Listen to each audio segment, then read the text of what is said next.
자, 이번엔 두 개의 신문을 비교해보는 코너입니다. 오늘의 주제는 더 벌어진 소득 격차의 원인과 해법은 어디 있을까입니다. 주제는 같아도 내용은 다르다. 신문 대 신문 보시죠.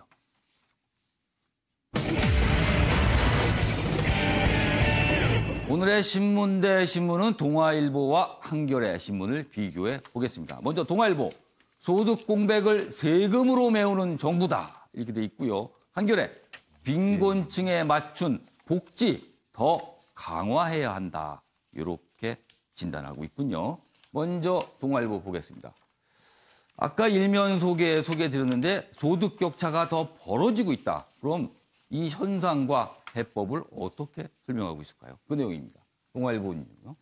저소득층 고용재난 직격탄 상위 소득 8.8% 늘 때 하위는 7% 줄었다. 3분기 빈부격차 11일 만에 최악이다. 이렇게 소개를 하면서요. 그 내용 보시죠. 정부가 소득 공백을 세금으로 메우고 있다. 전문가, 세금 주도 성장으로 변질, 일자리 확대 위해 정책을 수정해야 한다. 이렇게 됐습니다. 그리고요. 청와대, 엄중함 인식, 아프게 받아들인다. 이런 현상. 그러면서 뭔가 정책을 바꿀 때다. 더 이상 소득 공백을 세금으로 메워서야 되겠느냐. 이런 분위기의 기사를 싣고 있습니다. 반면에 한겨레 신문입니다. 여기 있습니다. 기초연금 올렸는데 하위 20% 가구 소득은 7% 줄었다. 이렇게 돼 있으면서요. 원인 분석을 하고 있습니다. 고용 둔화 타격, 저소득층에 집중됐다. 해법은요. 아동수당 도입 등 재분배 정책이 고령자 많은 저소득층의 효과가 미미하다. 그렇기 때문에 빈곤층에 맞춘 복지 정책을 강화해야 된다. 이렇게 제시하고 있습니다.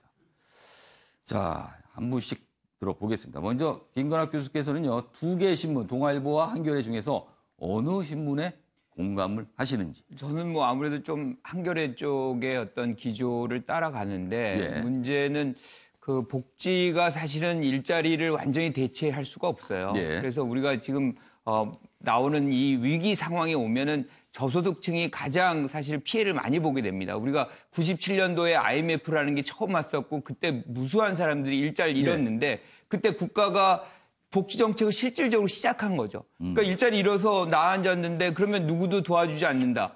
그런 나라는 나라가 아닌 것이죠. 그래서 어떤 상황이건 근본적으로 최저의 어떤 수준은 국가가 책임져주는 그런 사회로 가야 되는데 그 상황에서도 어떻게 보면 근본적 해결책은 일자리를 만들어주는 것이다. 알겠습니다. 한겨레 신문 기조에 좀 동의하지만 일자리 부분을 조금 더 신경 써야 된다. 이런 말씀입니다. 윤경호 의원께서는 두 신문 중 어느 쪽에 공감하시고? 이건 뭐 어느 신문의 공감 차원을 넘어서요. 예. 저소득층의 소득 문제는 예. 좀 분석을 해야 됩니다. 예. 저소득층 소득은 이전 소득이라는 거와 근로소득이라는 예. 게 주류를 이루거든요. 예. 물론 소득을 분류할 때 재산소득, 사업소득도 물론 예. 있습니다. 자영업자 중에 저소득층에 해당되는 사람도 있으니까 예. 사업소득도 있을 수 있지만 예. 크게 보면 이전 소득이라는 거와 근로소득 두 가지인데 예. 근로소득은 지금 흔히 말하는 최저임금 인상 예. 이거와 연결이 되는 거예요. 예. 그러나 역설적으로 최저임금을 급격하게 올렸더니 예. 오히려 일자리 자체가 사라져버리는 반대 현상. 아예 돈 부작용 벌 곳이 때문에. 사라져버렸다. 그렇습니다. 예. 그런 점에서 근로소득도 별로 늘어나지 못하는 예. 전체로 보면 예. 반면에 이전 소득은 예. 정부가 복지로 해결을 하는 거예요. 그런데 중요한 건 소득 1분위인 하위 계층은 예. 이전 소득이 근로소득보다 더 많습니다. 정부에서 왜냐하면 받는 돈이 더 많다는 그렇습니다. 거예요. 정부에서나 또는 주변 예. 가족들에게서 보조받는 금액이 더 많습니다. 예. 왜냐하면 주로 50대, 60대, 70대, 50대는 아니더라도 60대, 예. 70대 노인층이 많고 또 나홀로 가구가 많습니다. 예. 그런 특수성 때문에 그래서 저는 이 두 가지가 사실 저소득층을 위한 정책은 동시에 취해져야 된다. 예. 결국은 복지로 기초연금을 포함한 복지로 최저의 생활은 할 수 있게 예. 해줘야 되는 게 정부의 몫이고 예. 동시에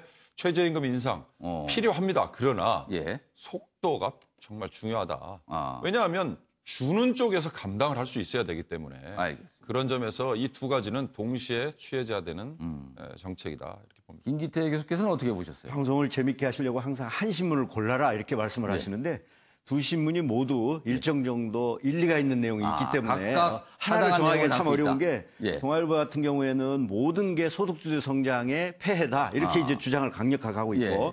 한겨레는 그 문제는 지적하지 않고 하부를 더 강조해야 된다. 이 주장은 다 무리가 좀 있다. 절반만 타당하다고 결과적으로 보시면 보면 소득주도 성장의 성과를 내기 위해서는 조금 시간이 필요하고 예. 그때까지 기존에 세웠던 정책 중에 좀 문제가 있는 건 수정을 하고 예. 그래서 양측의 이야기가 조정이 돼야 되기 때문에 예. 한 신문을 딱 고르기는 좀 쉽지 않았습니다. 네. 그러니까 고르기가 좀 난감하다 이런 말씀이시네요. 알겠습니다. 이수희 변호사는 어떻게 보셨어요?